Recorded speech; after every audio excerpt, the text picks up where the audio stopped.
Ahora, ¿qué determina que un paciente sea consciente de lo que está pasando, de los que no logran caer en esa conciencia y avanzan en la adicción y la profundizan hasta niveles avanzados? El grado de consumo, el tiempo de consumo, el grado de severidad con que también han consumido la sustancia o el comportamiento, los años que han consumido, el tipo de sustancia que han consumido.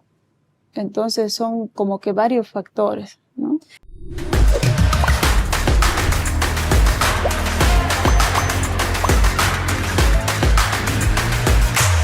Una de cada 12 personas reciben tratamiento por diversos tipos de adicciones. Hoy vamos a hablar acerca de este tema que me parece que es fundamental y trascendental recibir información porque nadie está libre de caer en alguna adicción. Nos acompaña la psiquiatra Carola de la Rocha. Ella es psiquiatra forense y además terapeuta en adicciones. ¿Cómo está, doctora? Muy buenos días. Gracias por acompañarnos. Muchas gracias, Isi. Muy buenos días.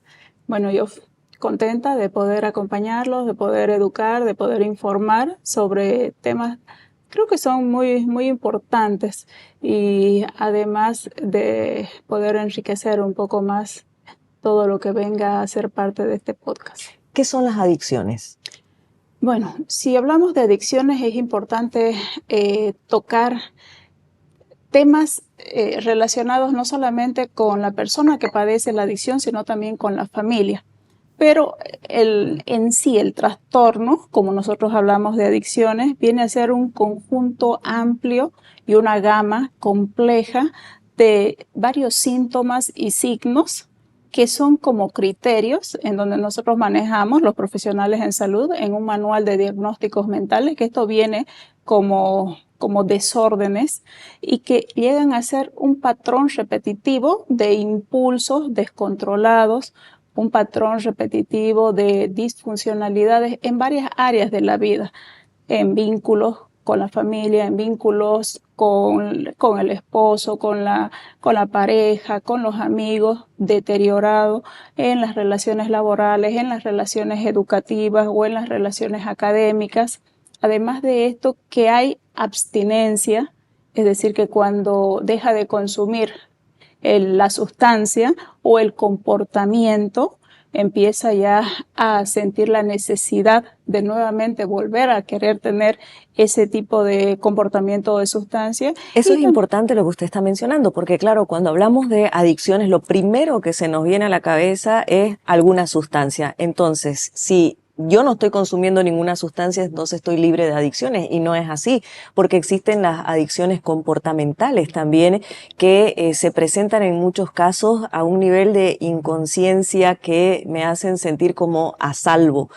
Háblenos un poco, por favor, sobre cuáles serían esas adicciones comportamentales que muchas personas podemos tener y no nos damos cuenta. Exacto. Dentro de las adicciones comportamentales, el manual que nosotros manejamos solamente nos menciona a uno como específicamente y es un trastorno que es el trastorno de adicción hacia el juego.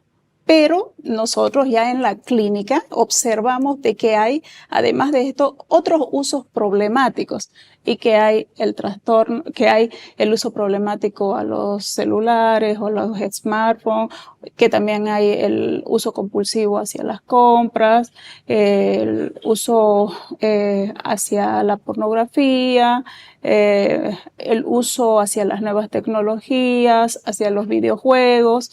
¿Cuándo es que pasa de ser una conducta normal a ser una adicción? Pasa de ser una conducta normal a una adicción cuando ya hay una pérdida del control de esa persona que antes podía, digamos, ¿no? Como que manejarlo. Pero esa pérdida de control además está relacionado con la emoción. Y esa emoción ya viene a ser como que está más irritable, está más intolerante, está más enojado en el momento de que pierde el control, por ejemplo, ¿no? Si es el celular. Entonces, si estamos hablando de un adolescente o de un niño, entonces seguramente va hacer un berrinche porque se le ha quitado ese celular. Lo otro es sin duda de que está revisando constantemente si le ha llegado algún tipo de notificación. El dormir pegado al celular para poder sentir. Es decir, se vuelve dependiente. Totalmente. ¿Qué es lo que sucede en el cerebro con este tipo de adicciones comportamentales? En el cerebro ocurre algo muy similar y en realidad como hablamos de adicciones, las adicciones tanto comportamentales como las adicciones a nivel del tipo de sustancias tienen el mismo circuito de recompensa. El celular utiliza la misma vía. Estamos hablando de que a nivel de el área tegmental ventral, donde hay una digamos, estimulación de dopamina y que además está muy relacionado con lo que es el núcleo accumbens, que es una parte muy antigua del cerebro que se encuentra aquí muy abajito, digamos, ¿no? De nuestra parte occipital, así más o menos para poderles hablar un poquito. En esa zona de esa parte cerebral, decimos que nosotros como que ya la tenemos, cuando nacemos la tenemos ahí como que desarrollada, pero en esa área nosotros nacemos para poder recibir estímulos de comer, de tomar líquido, vamos a disfrutar hasta incluso de tener relaciones sexuales normalmente. Pero en el momento en que ya recibimos el estímulo de mirar constantemente el teléfono o de consumir cualquier otro tipo de sustancias, entonces estamos generando mayor estimulación a esa área y lo que va a pasar es que ya a esa área estamos excitándola de mayor carga de dopamina, ¿no? Es decir, mi cerebro lo registra como una recompensa que claro, activa la dopamina. Exactamente. Y indirectamente, ¿no? Entonces, ¿qué es lo que va a pasar? Que después eso va a activar, que luego va a pasar y le va a dar otra señal a otra parte de nuestro cerebro que es la amígdala, y que la amígdala es otra área en donde procesa todo lo que es nuestras emociones. Y nuestras emociones en donde nosotros deberíamos tener un poco más de miedo, controlar nuestro estrés, que nos limita, digamos, ¿no? A controlarnos. Y esa área como que empieza a perder eso, como Ahora, que empieza a disminuir.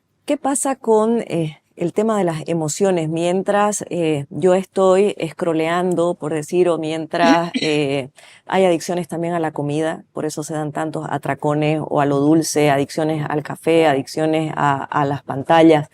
¿Qué sucede? Yo en ese momento siento felicidad, me siento realizado. ¿Qué es lo que sucede en el proceso cuando yo estoy, entre comillas, entregada a la adicción? ¿Y qué sucede después? Dentro de las adicciones a la comida no es solamente esa hormona, sino que también son otras hormonas, tipo cortisol, GLP, son varias hormonas que influyen dentro del cerebro y dentro del mismo estómago, que van a hacer otro tipo de proceso para que además se lleve a cargo ese tipo de función y que haya un tipo de atracón, conducta de percepción. Es decir, que la adicción a diferentes conductas provoca diferentes reacciones en mi organismo. Exactamente. ¿Y hay cerebros que son más propensos a caer en adicciones o que vienen de alguna manera genéticamente más predispuestos para caer en adicciones? En realidad se habla de cerebros que tienen mayor grado de vulnerabilidad y otros que tienen un aprendizaje y otros que tienen un entorno que va a favorecer a que, bueno, más que favorecer, a que puedan predisponer a que tengan un trastorno de adicción. Si hablamos un poco de la vulnerabilidad, esta vulnerabilidad va a estar relacionada un poco al neurodesarrollo. Esto con el neurodesarrollo estamos hablando un poco más respecto a la adolescencia, a la infancia. Y esto se ve un poco con la madurez del mismo cerebro del paciente.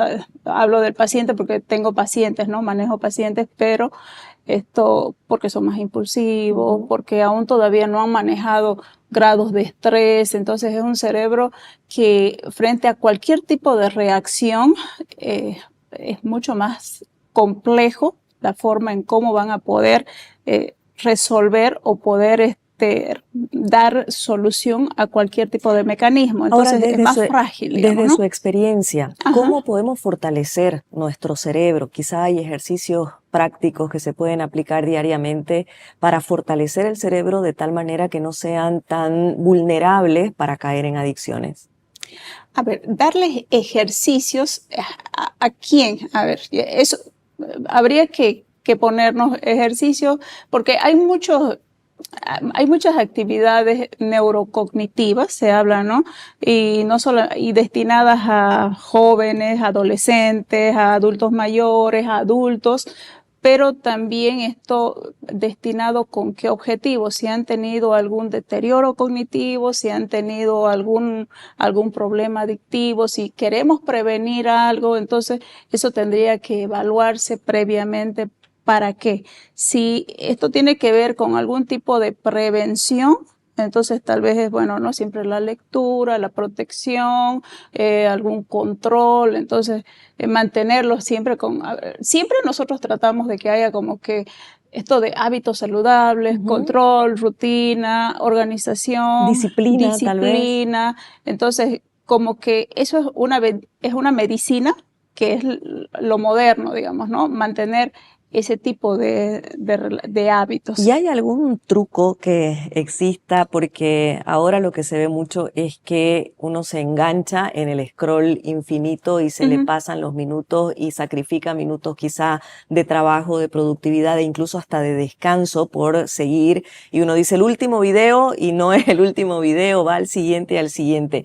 Algo que nos ayude a hackear de alguna manera el cerebro y dejar ese celular para descansar o para trabajar o para hacer lo que debo hacer.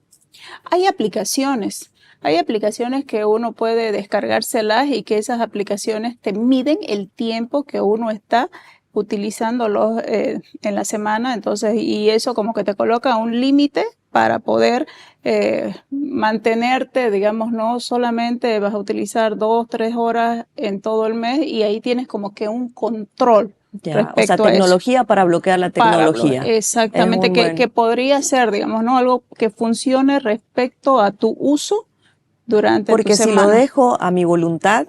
Lo más probable es que cuando hablamos de adicciones, si hablamos de adicciones, porque a ver, también adicciones están catalogadas siempre entre leve, moderado y severo. No podríamos, digamos, ¿no? Ahí habría que hacer una evaluación en qué tipo, en qué grado uno se encuentra. Pero el tipo, la severidad, habría que evaluarla, pero respecto a si hay algo leve, tal vez sí convendría, ¿no? Tener algo o entre lo moderado, porque lo severo tal vez iba a necesitar un tipo mucho más contundente, más vigilante o tal vez algo más supervisado en donde tenga que estar presente, tal vez otro tipo más de hasta farmacología, psicoterapia, apoyo. ¿El tratamiento para adicciones incluye fármacos? Muchas veces sí. Muchas veces sí, porque... ¿Para adicciones comportamentales? Sí, muchas veces sí, porque no es solamente cuando hay alteraciones comportamentales, también hay una carga circuita dopaminérgica, como en algún momento he comentado, sobre el sistema de recompensa. Entonces, sí requiere disminuir también porque hacen un síndrome de abstinencia y el síndrome de abstinencia dura entre 8 a 2 semanas. Entonces, no pueden dormir muy bien, tienen dificultades de concentración y de atención, tienen dificultades en el nivel de atención, de poder incluso socializar, tienen dificultades en irritabilidad, ansiedad, hay muchas dificultades en el orden emocional. Entonces, eso va a tener que poder acompañarse de un medicamento, 2, 3, lo que amerite, y también médico. El acompañamiento psicoterapéutico, modular emociones, en fin, regularse, frustración, etcétera, ¿no? Ahora, según su experiencia, aquí y ahora en el mundo se está dando mucho la adicción al juego por el tema de las apuestas que están al alcance de incluso menores a través de la internet. ¿Qué es lo que sucede en el cerebro con las adicciones a este tipo de conducta, a apostar? Dentro de las adicciones que son las comportamentales al juego, hay que en realidad estas sí entran dentro de lo que es el manual de diagnósticos mentales. El sistema es el mismo que en las adicciones a nivel del tipo de sustancias y también se ve que la característica es la misma, ¿no? Sistema de recompensa a nivel del núcleo accumbens, sistema de donde se va a liberar igual el nivel de dopamina en grandes cantidades. Lo que va a pasar es que igual al nivel de esto va a al nivel de que haya una liberación elevada, va a hacer de que el núcleo accumbens hipofuncione, pero también pase a donde corresponde, que posteriormente ya es la amígdala, que la amígdala es una de las estructuras que es parte funcional de nuestra estructura primitiva, digamos, de nuestro cerebro, que es aquella que se encarga que nuestras emociones sean las que nos prevengan de estar un poco más alertas, que tengamos un poco más miedo, tal vez de miedo, o estemos más estresados o nerviosos de no querer apostar, de no querer arriesgarnos a estar gastando dinero, de no querer, digamos, no estar temerosos. Entonces ahí tal vez es donde ya el estar apostando sea como que parte de no, me arriesgo, voy, lo hago. Ahora, doctora, entonces ahí libero mayores cantidades de dopamina, mando esas señales a la corteza prefrontal, que es la parte de lo que tengo como el juicio normal de está bien, está mal, tengo un razonamiento normal, pero como ya está alterado ese circuito de recompensa, voy a seguir apostando. Y no voy a tener la conciencia de que estoy en una adicción. No voy a Ahora, ¿cuáles son los indicadores que determinan que una conducta ya está en el nivel de adicción? Los determinantes para una conducta de adicción son varios, ¿no? Pero lo principal es que ya se ha perdido un control de todo lo que es o sea, se ha perdido un control de lo que es la funcionalidad del paciente, la funcionalidad en varias áreas de la vida. Estamos hablando de la salud, estamos hablando de la economía, estamos hablando de su estabilidad a nivel laboral, estamos hablando de su, si estudia, si trabaja, estamos hablando incluso de su mismo autocuidado, de las mismas áreas. Tiene que haber craving, ¿no? Este deseo de querer, incluso quiero desear o ir a comprar o ir o querer consumir o querer apostar. Entonces el deseo o la necesidad importante de no poder resistirme a hacer esa conducta. Y la decisión de dejarlo ya no pasa por la voluntad. Es que en realidad la voluntad es como que un término que no se utiliza clínicamente ni dentro de lo que es la neurobiología, parte de la parte científica. Es un término que la emplean tal vez más espiritualmente y ya no es voluntario, porque en realidad es una enfermedad. Y como estamos hablando de una enfermedad que está bien especificada, bien catalogada en una área cerebral, entonces ya no va a pasar por la voluntad, va a pasar directamente en una área específica cerebral. Ahora, ¿cuáles son las herramientas de diagnóstico que se utilizan para determinar que una persona tiene una adicción comportamental? Dentro de las herramientas que utilizamos siempre van a ser los criterios diagnósticos del manual de DCM, y también tenemos el manual de comportamiento, el manual CIE-10, que es la clasificación internacional de las enfermedades, que ahí nos habla, ¿no? De que, bueno, ya ha perdido, hay un control de impulsos que está deteriorado, tiene más de 12 meses con ese tipo de conducta, ha perdido también, está con un deseo o impulsividad mayor, hay una compulsión, hay una necesidad de querer consumir más de ese tipo de sustancia o ese comportamiento, hay un deterioro de las funciones en general, pero además de eso, también hay otras áreas que se podrían explorar y que en esas áreas están, hablamos de estudios a nivel cerebral como una resonancia magnética que se puede realizar para ver y estudiar la parte del área frontal, en donde sí se ve como una hipofunción a nivel de la parte de la oxigenación cerebral. Entonces sí hay estudios que sí demuestran que en un corto plazo, incluso en pacientes cocainómanos, en pacientes que utilizan celular, en corto plazo sí se observa de que hay una disminución, una atrofia de esas áreas. Pacientes que consumen alcohol, el consumo del alcohol por trastorno de uso de alcohol, han disminuido la capacidad de sus neuronas, el número de neuronas. Entonces hay estudios cómo poder. Ahora, doctora, ¿qué rol juega el entorno familiar de un paciente? Es fundamental. En realidad es el principal en poder lograr que se lleve a cabo un tratamiento. Y si no hay familia, por lo menos alguien que acompañe ese proceso, porque esa familia va a ser la familia o esas personas que acompañen van a ser los que puedan sostener, guiar, ser los coherentes del tratamiento. E incluso llevar, o el paciente tiene la capacidad de darse cuenta que está en una adicción e ir por su propia voluntad a buscar ayuda médica. Si es una adicción, es difícil que llegue Solo. Es muy difícil de que llegue solo. Pacientes que llegan solo, en mi experiencia, son tal vez a los 10, 15 años, después de haber atravesado ese duro camino. Y de 10, 15 años quizá de consumo. De negación. De consumo, de negación, de varias enfermedades, porque el paciente que tiene consumo, digamos, ¿no? de sustancias o de múltiples sustancias también, además de eso, tiene otras comorbilidades, es decir, que no es solamente una enfermedad, sino que también viene acompañado por VIH, hepatitis, otras enfermedades que necesitan de otro tipo de soporte.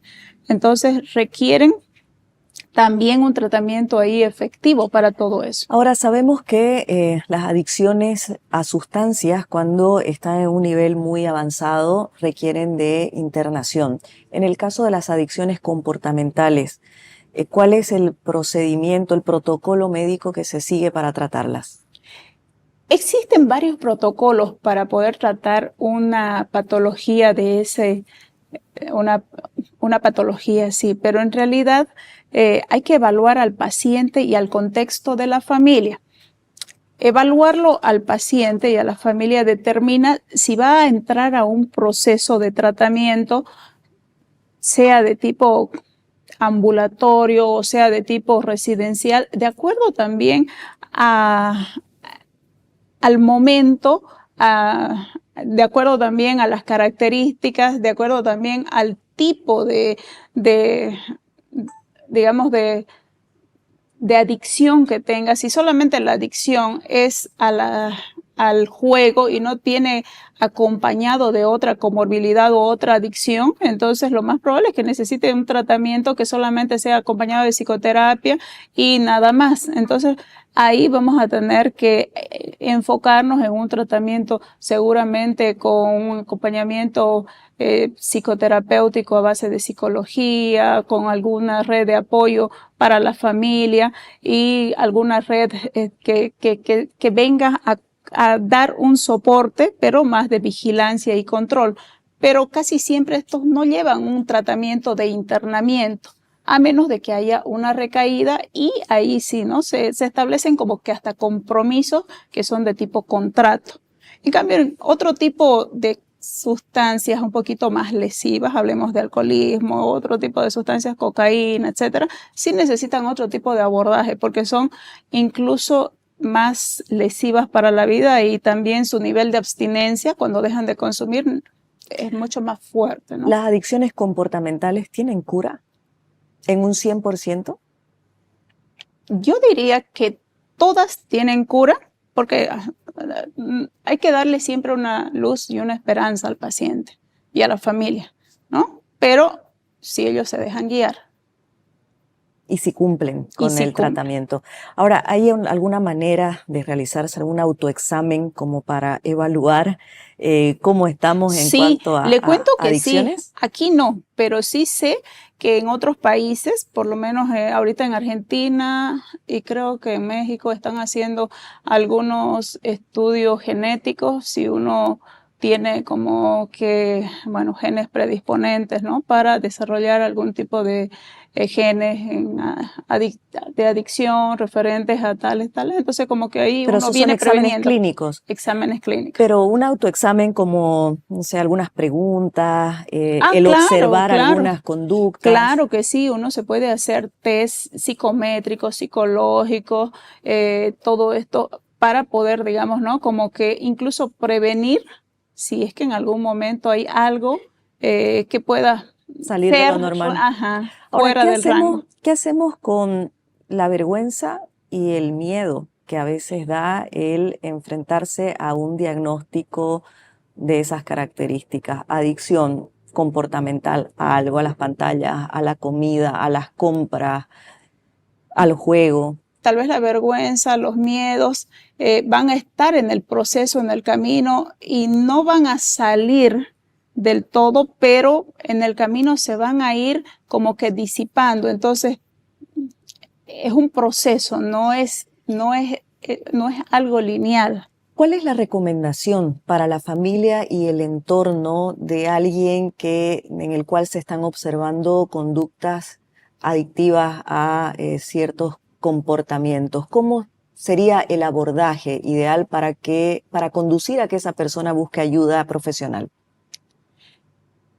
Lo que siempre recomiendo a las familias, y bueno, y esto también lo recomiendo al público en general, es de que el tratamiento no es con voluntad. El tratamiento tiene que ser un tratamiento efectivo, un tratamiento interdisciplinario, es decir, el tratamiento bajo profesionales que trabajen que trabajen bajo una misma perspectiva. Si tiene que ser abordado bajo un equipo médico, psicológico, un equipo en donde esté un apoyo integral, un nutricionista, si es el caso, un apoyo donde haya otro tipo más de soporte que dé, digamos, ¿no? Si tiene que ser espiritual, etcétera.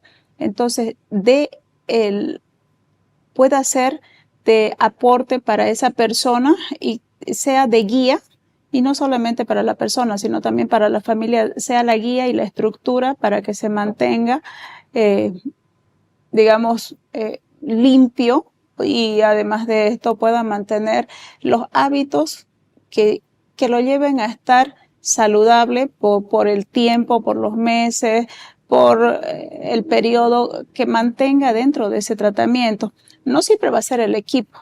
Tal vez a algunos les funciona bien el pastor, tal vez el otro centro, tal vez es solamente el psicólogo, pero buscar el apoyo necesario, porque siempre es importante apegarse a algo que sí sea de sostén para poder salir y poder recibir un soporte. Y en el tema de encarar la situación, ¿cuál sería un diálogo apropiado? ¿Cuáles serían las palabras que podemos utilizar o que debemos obviar en el abordaje de una persona con estas características?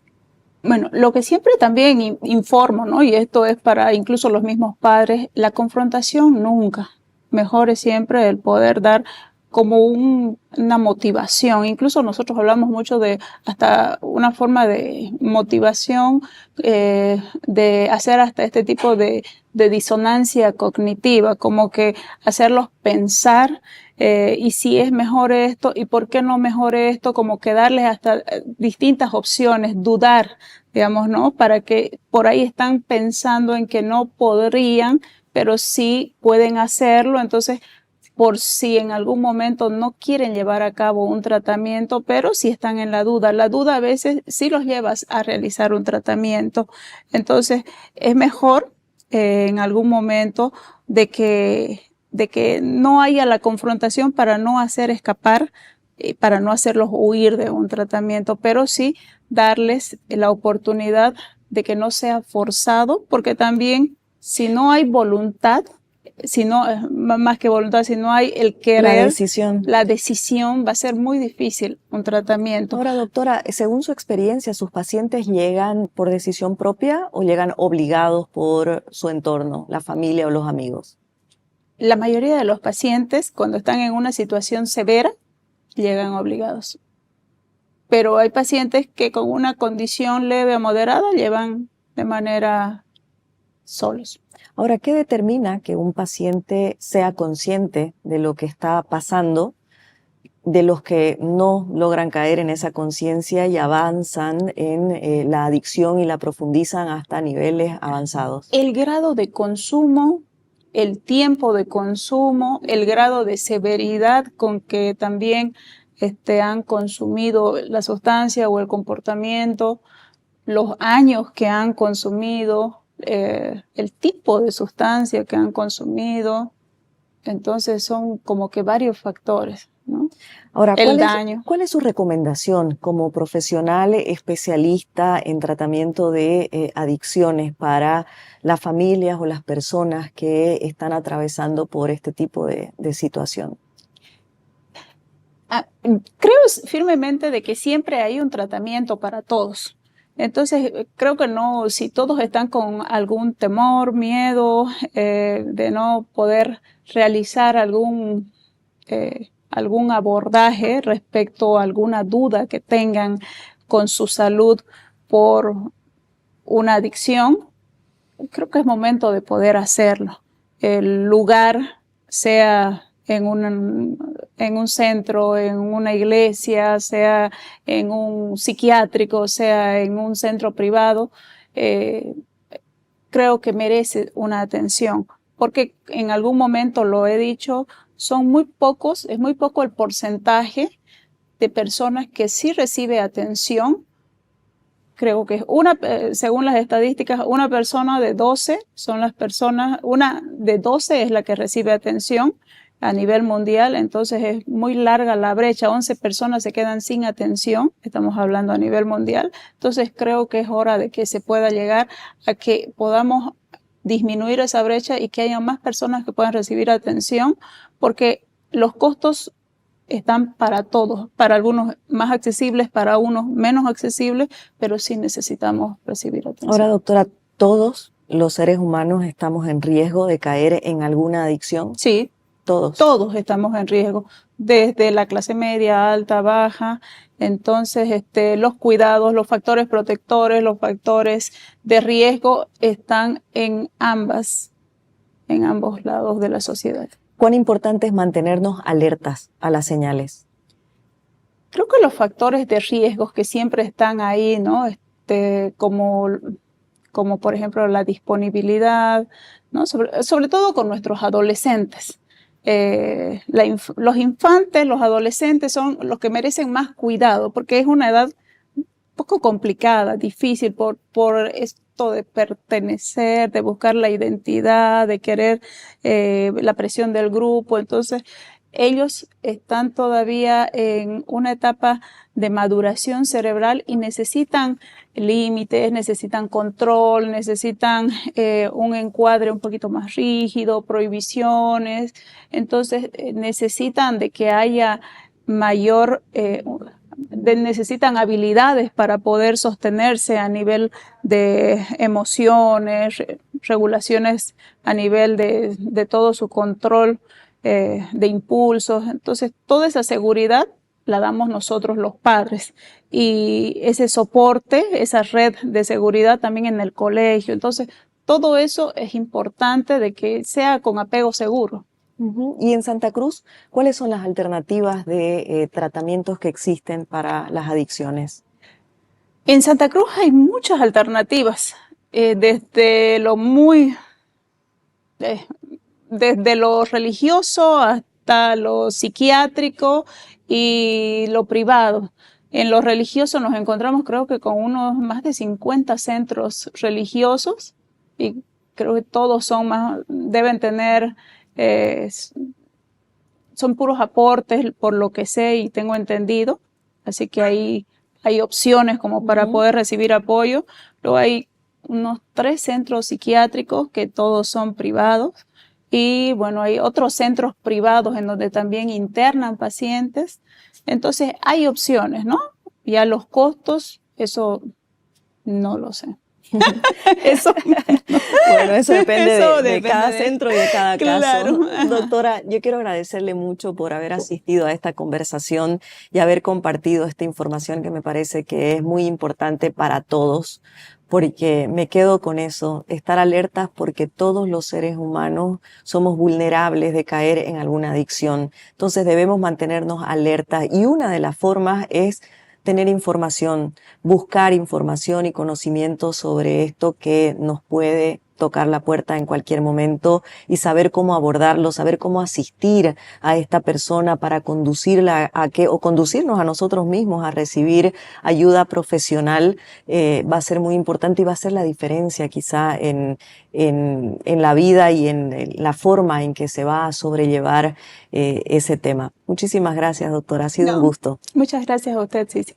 Y no quiero terminar este espacio sin agradecer el apoyo de Dove, que está con nosotros cada día en nuestra rutina de belleza con las barras de belleza. Incorpórenlas en su día a día y verán cómo van a mejorar su piel, porque la va a mantener hidratada, porque la va a mantener luminosa. Gracias a Dove por hacer que este espacio pueda llegar a todos ustedes con información y con conocimiento. Y también a Care, que cada semana nos habilita este rincón donde conversamos con distintos profesionales acerca de temas que nos interesan y nos ayudan a construirnos como seres humanos. Muchas gracias y hasta la próxima.